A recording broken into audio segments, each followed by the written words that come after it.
Hey everybody, welcome to BagTalk episode 11. I'm Max Hunnter here with my good friend and co-host James Albert. Today we're going to be talking about the marathon of auction previews in New York this weekend that together we conquered. From Sotheby's heritage to Christie's, plus a surprise visit to Hermès Madison with a surprise bag inside, we cover the whole of Luxury Week right here on this episode. But yeah, this is a fun episode. Yeah, let's get right into it. Go. James and I, this week, for all of these exciting handbag previews that were going on in New York, we attended all of them, all three. And they were so exciting. All three were so distinct. They were really distinct. It was really cool to see all three together in one day. Mm-hmm. We went boom, boom, boom. We did a day-long trek from Christie's at Rockefeller Center to Heritage on Park Avenue, and then to Sotheby's up on York Ave. Yeah. And saw all three of their previews. Yeah. It was really cool. Something. And we also went to all three of their evening receptions as well, which was really fun and interesting to see. Yeah, that's always those are invitation only, but we're pretty good at getting those invitations. Yes. Yeah. Yeah, so we're here to recap this. And I don't have my phone in front of me, so we're going to be recapping it from memory. Let's go. So let's hope that some of these bags imparted some serious memory burn on us. Yes, let's start at Sotheby's, because that was the first one we went to, which was a really cool preview, I think.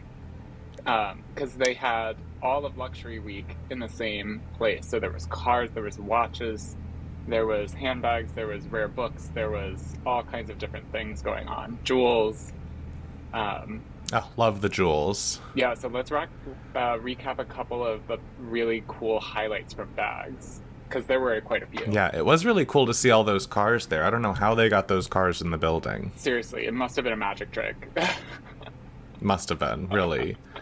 But I think the standout piece at Sotheby's was definitely the Feather Kelly. Mm. There's a Rouge Vif, I think it is, Tadillac, I want to say, 2012 maybe, Kelly 32 with a feather body. Yeah. It's really, really bright. Really bright, yeah. It's really bright, yeah. Yeah, that was a stunning Feather piece. Kellys are very rare, too. Like, this is probably the third that I've seen in person. Yeah. Plus, it's one of the which biggest ones small I've number. seen. Because usually they're smaller, either minis or up to 28s I've seen, but you rarely ever see a 32, I think. Oh, I don't know. I've actually seen, I think, in person, maybe only 32s. Really? And I've seen pictures of 25s. I've never seen, like, a mini, except for in window displays, in Hermès window displays. Well, I've seen Feather Kelly cuts, Feather Kelly pochettes. 20. 20 and 25. Yeah, 20. I've only seen 20 in windows, in display windows. But I've seen Feather Kelly 25s, the peacock ones, which are gorgeous. Yeah. And 28s I and feel 32s. like our feeds are completely and totally different all the time. Yeah, it's a big world. Yeah, true. It's really funny. Yeah. Yeah, I really but that was cool to see.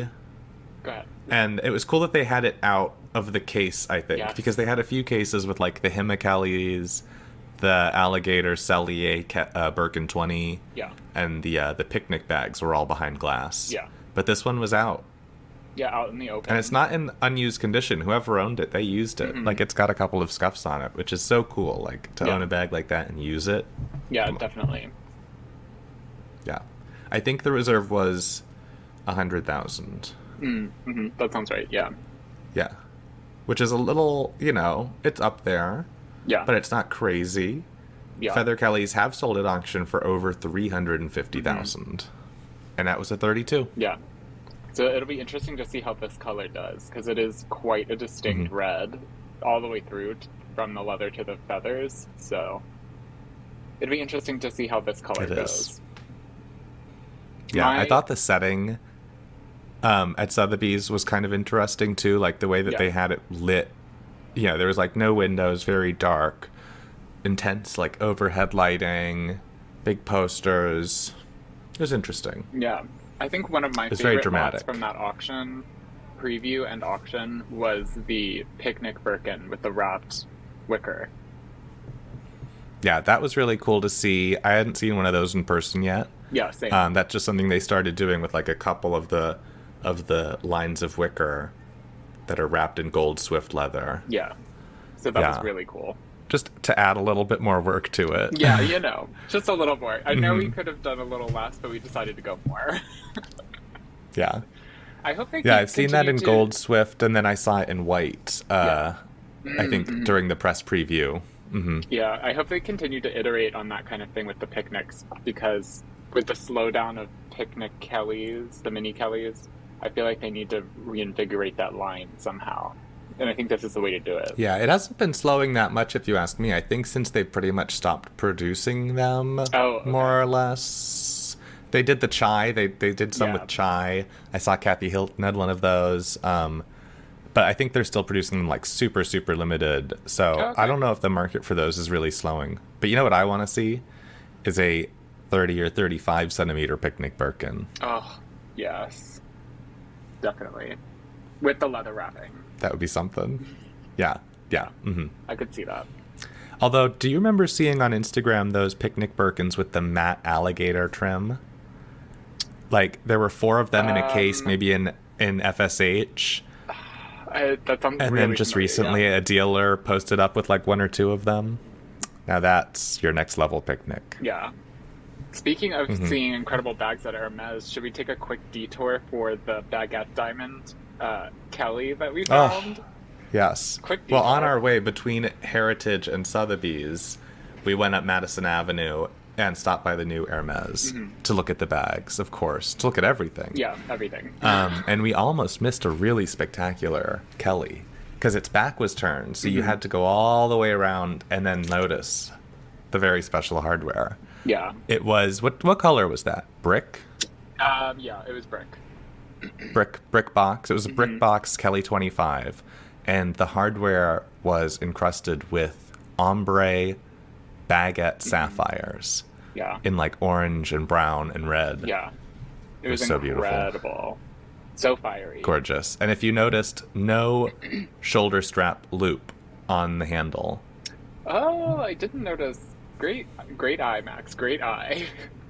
Just like you would find on a diamond Birkin. Yeah, or diamond true, Kelly. true. Of course, there's no strap on a Birkin. True.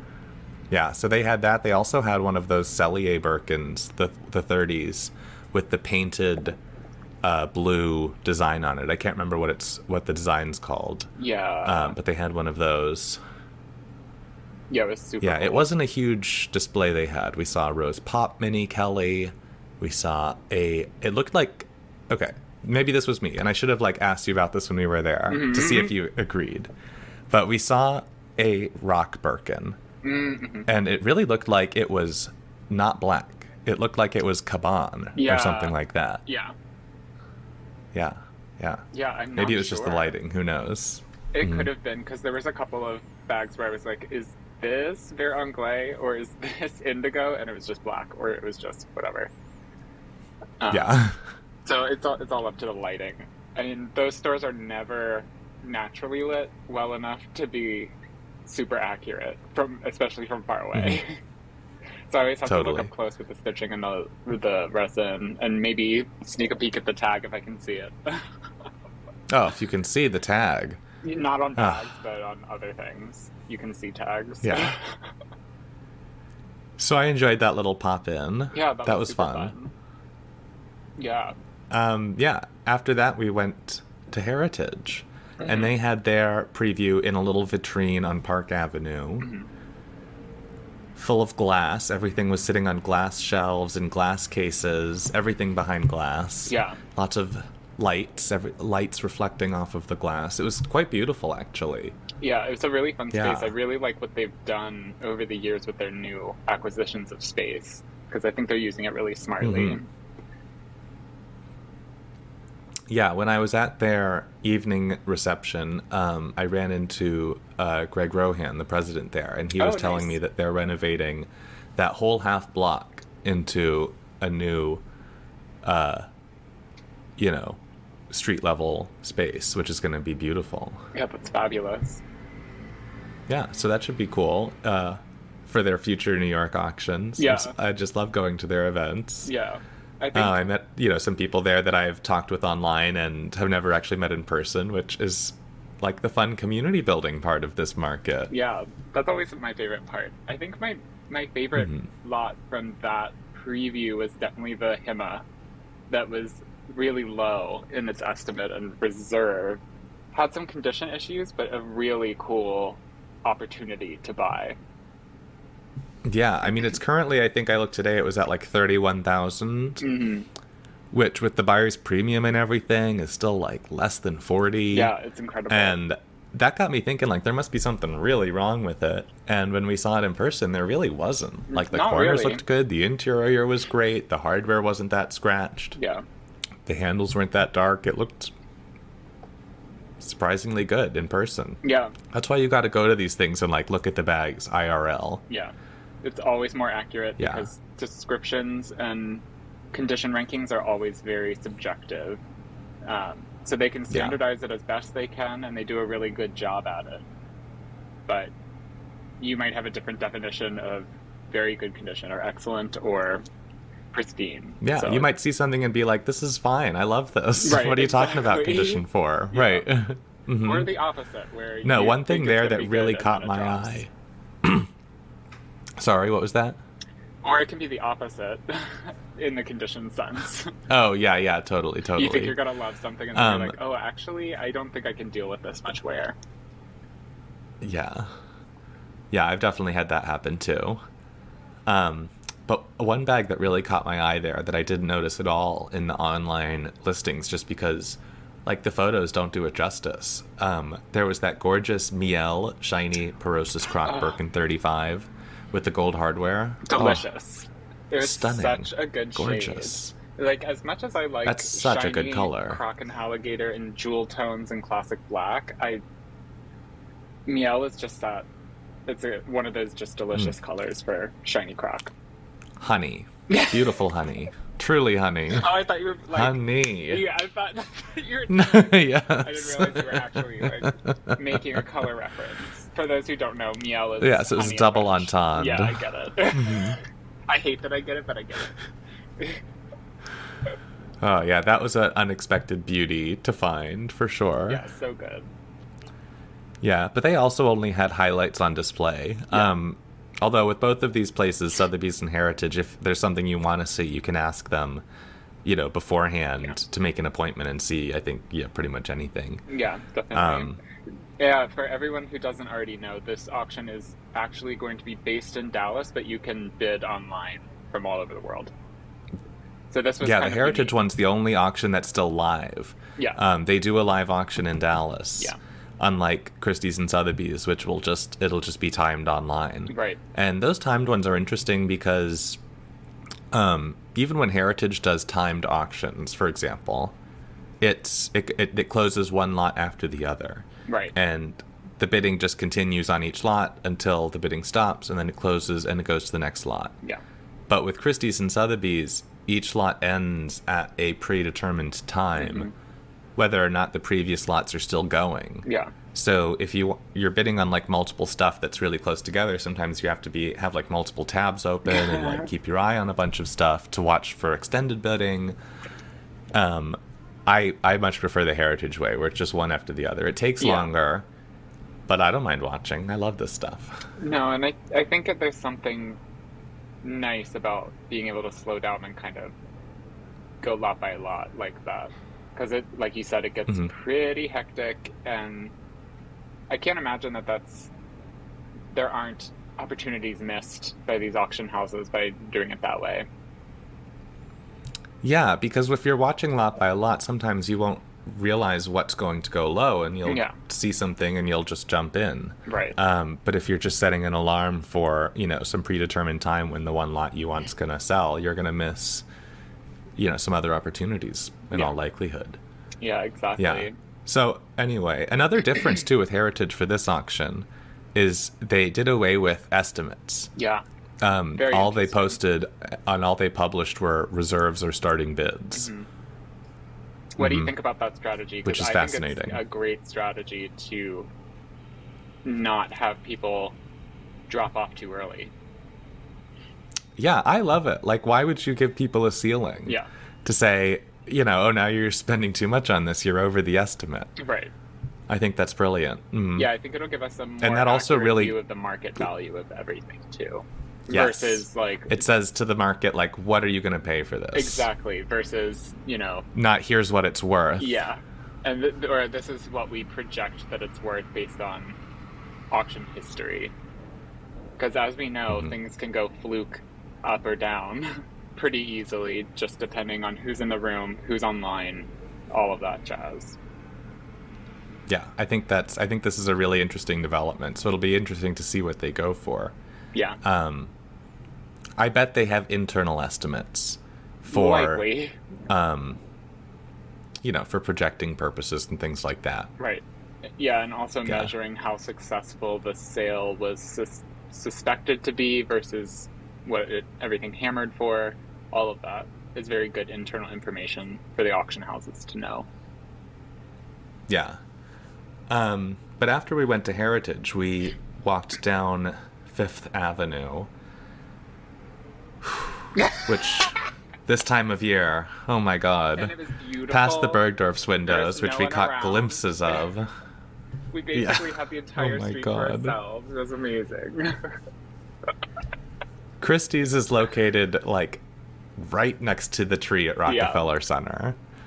Yeah, so we had to fight our way through... Plaza. Oh my gosh, the Fifth Ave crowds. And then the Rockefeller Center crowds. Yeah. But once we made it in, that's an experience, right? Oh, once we made it in. I mean, they've got that cute little coffee bar in the lobby where you can get a free cappuccino, sit down, collect yourself. Yeah. Stop sweating. Yes. You know, Much plan needed. your little stroll around the galleries. Mm-hmm. And they, like Sotheby's, also have the Luxury Week thing going on. Yeah. So they have design, jewelry, watches, etc., Tiffany lamps. Yeah. And all of these, I think, are well worth looking at if you're an Hermès collector, because they're sort of like items in these categories that can serve to enhance your Hermès collection. There's often Hermès jewelry in the jewelry sales. In the Sotheby's jewelry sale, there's actually a gold mesh Hermès evening bag. It's very small, but it's absolutely charming. Oh, yes. Yeah, in the jewelry section, yeah. We saw that one. It had a great finger feel to it. Yeah, a great the mesh touch. was amazing. And it's so compact, and I've never seen that style before, so that was kind of cool. No, beautifully made, too. Mm-hmm. Not a unsubstantial piece. No, it definitely felt heavy. And there were some gorgeous soft. gold Jean d'Ancre pieces in the Christie's jewelry sale. Some Georges L'Enfant, you know, the braided Jean d'Ancres. And in the furniture auctions, too, in the design, you see, you know, usually original designs that today are being reproduced by Hermès, by people like Jean-Michel Frank, and guys like that. Yeah. So it's always worth checking those out when you're there for like a Luxury Week preview. Yeah. Yeah, and they had quite the display on, as well as the costume Chanel jewelry that was kind of in the other room. But they had some pretty cool pieces that are definitely archival pieces, like that necklace from Andre Leon Talley's collection was very cool. I think it was a necklace. Yeah, with the light bulbs. Yeah. Christie's had almost everything on display. I think maybe the only things they didn't were like the porcelain and the charms and stuff like that. Yeah. So they had all the Chanel costume jewelry in this beautiful room, and then all of the bags and display in another room. Again, the really high value stuff is in the glass cases. Yeah. So things like the Himalayas, the diamond Birkin and Kelly, and of course the sterling silver Mini Kelly, the star of the season. So what a bag. Cool. Yeah, let's talk about that lot, because that is the top lot at the Christie's sale. Super exciting. And I have It's so exciting. my macaron box here to show viewers. Nice. I have mine as well. Yeah, when we went to the Christie's reception, they had these charming macaroon boxes, which were made to look just like the Hermès sterling silver. Quelle charmante! Isn't it the cutest thing? Charmante! It's so cute. Amazing. Very, and very so cool. everyone at the event looked like they were carrying a little mini Kelly around. Yeah, the star lot from that auction. I thought that was so charming. Yeah. I think This bag hasn't idea. come to auction in 7 years. You know, this is a one-time opportunity for sure. And it's a great It's really piece. exciting. It's in really good condition, and it's an amazing piece. What can I say? Should we... I was so excited to see it. For those who don't know, it's actually made in Mexico. Yes, it's Mexican silver. Yeah. Mexican silver is very, high quality. The way it's crafted, there's a long tradition there. Yeah. And, we see very few of these, but, the few of us that have seen and authenticated numerous ones will know that they are made in Mexico. It's Mexican silver. It says it on the inside, way down in the deep corner. Yeah. But yeah, this is a really special bag. It got really popular in the last few years because the Kardashians and the Jenners were seen carrying a couple of them. Kylie has one, Kim has one. They don't share. They each have their own. I think Chris might have a third one as well. Oh my gosh. So, that really got a lot of people interested in them. Kim carried hers to the White House. Kylie carried hers to the Beyonce concert, equally important events in history. I wonder if she has a car to go along with that bag. Oh, yeah, a sterling silver car, I'm sure. Exactly. Got a match. I hope so. Another really cool lot from that sale was the black 25 Kelly crocodile or alligator? Crocodile. With the diamonds? Yeah. Definitely crocodile with diamonds. Because I was like, the scales are really Porosis. small. Yeah. But that was also a really cool piece. I know everybody's got a diamond croc bag in their sales these days, but that one was But not usually a Kelly 25. Right, not usually a Kelly 25, not usually black shiny crocodile. That's pretty cool. Mm-hmm. And that's an interesting one because it's from 2019, and I did a little research on this. And if you look at the tray, the spindle, there's 2 rows of diamonds. And prior to 2019, Diamond Kellys, even the 25s, had 1 row of diamonds. Bigger diamonds, but 1 row. Okay. And when I, compared the calculations, the diamonds on these new ones, they're smaller diamonds, but there's more of them, and the total carat weight is higher. So it's sort of interesting, like, do you like the older Diamond Kellys that have bigger individual diamonds but less total carat weight, or the newer ones that have smaller diamonds but more overall carat weight? Options. Let us know in the comments. Yeah. Exactly. Viewers, let us know. Hashtag first world problems. Yeah. So funny. So that was cool to see. Yeah, we also need to talk and about so the was trunk. the pony hair.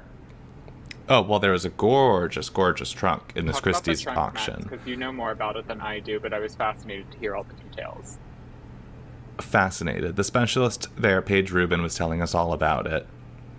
It's, I want to say 1890, don't quote me on the date, but it was between them inventing the damier pattern and the monogram pattern. The classic monogram hadn't been invented yet. And so this is like a very unusual pattern. I have only seen one example before. There's really just like no records of it. It's this very experimental design. It's almost African, tribal, and it's a really gorgeous, gorgeous piece. And it's the first time I've seen it. Actually, the second time I've seen it at an auction. The first time was literally 25 years ago. Incredible. So that's a real exciting opportunity for trunk collectors. Yeah. I wouldn't be surprised if like Louis Vuitton themselves is interested in it. Yeah, definitely. Yeah. From an archival standpoint, for sure. Yeah, I could see that. But the other really exciting bag, though, was that leopard print pony hair Birkin. So cool. If you ask me. Yeah, Nothing like that's ever come up for auction before. I wish I had my sticker on me, but yeah, I've never seen that come up. Yeah, really cool. I've got my sticker. Oh, no, I don't. It's not next to me. Yeah. That was awesome. That was the 35, but that's actually part of like an extremely little known limited edition collection, which people who do know about it call it the Safari collection, which might be what it's actually called. But they did a number of pony hair Birkins in 2010. Don't quote me. Maybe it's 2012. maybe it was 2008. And a couple of different sort of animal patterns. There's like zebra. There's this one, which I guess you would call leopard. Yeah. There's probably like another one, which is more akin to like a jaguar. Mm-hmm. There's one with really small spots, which is more cheetah-esque. So I'm not even totally sure of the full extent of this limited edition collection. Yeah. I've only seen a handful of these bags over my decade-plus career. So it was so exciting to see this one come up for public auction. Yeah. Very, very exciting. Yeah, it was super cool to see. That whole display was full of cool bags. Also, like the special order croc that looks like the clochette didn't belong originally, unless you see the inside of it, because it's just such a vibrant. Oh, yeah. Yeah. It's part of the Touch collection. Yeah, that wasn't a special order. Well, I thought it mixes like shiny alligator on the front with matte alligator on the sides, and I think like matte Sanglaise matte, or maybe it's like a third color on the handle. Yeah, and it's all brown, but then the clochette is like Rose Mexico. Yeah, isn't the interior? I can't remember now. The interior I thought was also Rose Mexico, or we didn't confirm that. Maybe. I don't think we saw the interior. Yeah, I'd have to look that up online. I want to see now. But that was kind of an odd one. I appreciate the mix of shiny and matte. Yeah. But I don't know if aesthetically it really works for me.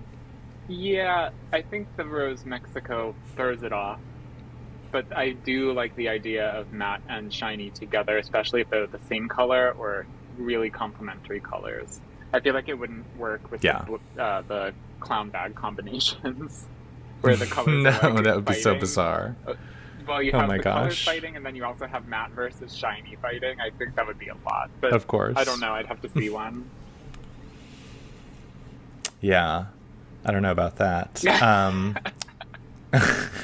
I don't know about that. Yikes. The one bag there that really caught my attention, though, that I hadn't noticed online, was this blue Izmir Perosis Crocodile Birkin 30 with the gold hardware. And, like, blue Izmir, that's not that uncommon, but it's kind of a, some of them are better than others. Yeah. And this was the best one I have ever seen. It's so gorgeous, the color. So bright, so deep. It's like looking into the clearest water. It is amazing. It's incredible. Yeah. And I was looking at it, and, like, the pores on each of those scales is so perfect, so bright. Some of the scales have 2 or 3 pores. Ooh. Like, the base is a center scale cut base, which is additionally rare and special. So that's just such a great bag. It's so gorgeous. Yeah. That was definitely a great lot. Mm-hmm. Yeah. And they had Hermès. That was the sort of discovery that I hadn't noticed online. Yeah. True. Mm-hmm. Yeah, and they had a couple of Hermès, 2 Hermès, and then also the Faubourg Birkin, which... Right, the Snow Faubourg. Yeah. Mm-hmm. We'll see how that goes. I'm interested. Yeah, they had those. Because there's been they a lot had of a Shearling Teddy Kelly 35, which, like I predicted, those are going down a bit, so we'll see what that goes for. Yeah. Yeah. True. They also had this interesting orange suede Birkin 30, which I thought looked a little sad in the photos, but in person it didn't look like it had many issues. Yeah. Yeah, suede is really hard to tell over photos how much wear it has, because there's so much of the pile that kind of the color depends on so much. It can catch the light and throw shadows and make things look a lot dirtier than they are. Yeah, I always feel like suede looks dirtier in pictures than it really is. Always, yeah. That and the orange Dalmatian Kelly 25 was another one that I hadn't noticed online. Yeah, and that one had really good spots, really tight, consistent spots. Yeah. In decent condition. Yeah, it was in very good condition. I always am marveling at those white bags that stay pretty white. And I would say that was a pretty white example of the orange Dalmatian Kellys. It was very cool. Yeah. Yeah, that was a cool one for sure. Yeah. That was a really fun and exhausting day. It was. We saw a lot of bags. We traveled all over the city to find all these bags. But there's so many cool auctions, and they're all coming up so quickly. So that's a really really cool. Heritage is December 7th. Yeah. Sotheby's is December 11th, and Christie's is December 12th. And you should go to the Bag World website and check out our interactive auction calendar, which we've just added as a new feature. Yeah, tell the listeners a little bit about that, because you kind of just started that, and we're kind of now launching it. Yeah, we're going to update it every month, so you can go there to see when all of the auctions are taking place, and it's interactive, so all you have to do is click on the auction date, and it'll take you right to the auction page. Yeah. Super easy. You no longer have to reach out to us and ask, when's the next auction? How do I do it? How do I bid? Exactly. Everything's all in one place, guys. So super cool, super easy, and it looks really cool. Oh, why thank you. Yeah, you're so welcome. Let me just gas you up for a second. You know, that's me. Mm-hmm. Yes. Yeah, I had a lot of fun seeing so many bags. I mean, we probably laid eyes on, if I had to guess, 200 Birkins and Kellys over the span of one day. Yeah. Maybe more. Crazy. But we did it. Crazy. We did it. We survived. We did it. It was fun. We did it. We loved it. I would recommend doing it. I mean, I would too. It's not too crazy to I had a great time. If you love bags, where are you going to see more bags? Make a day of it, like we did. I hope it all lines up again in the spring season. True. I honestly think there should be an industry-wide collaboration on these luxury weeks, and really have like a fashion week for luxury categories at these auction houses. We can drive that with our community of collectors. It all starts here. This is where it all starts, people. This is the grassroots movement you wanted to be a part of. You were looking for this. So donate to our change.org. No, I'm just kidding. Yeah. Should we also talk about fashion So files? subscribe. Give us $5 a month. Thank you. Yeah. Should we also talk about our fashion file jaunt? Because that was kind of cool. I've never been to that showroom before. Oh, yes. Yeah, we stopped by the Fashion File showroom as well to do a little personal business and saw their beautiful showroom. I had never been. Yeah. It's massive. It's massive. And it's so clean, and it's on the water. Yes. I loved the windows. You can look right out on the Hudson. The interior is decorated really well and is really spaced out, so nobody's too close to each other, even if you're just kind of lounging there. And I really liked the display where they had real versus fake bags for you to kind of interact with. I thought that was really fun.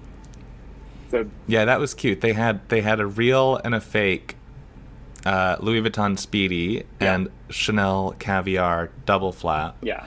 And the fakes were like, good fakes. Yeah. So it wasn't like, that one, It was like, ooh, let me beep, boop, beep, take a look. They were okay. Could have been We both got it right, obviously. Yeah, they could have been harder, but we are experts, so let's be honest. That's fair. Yeah.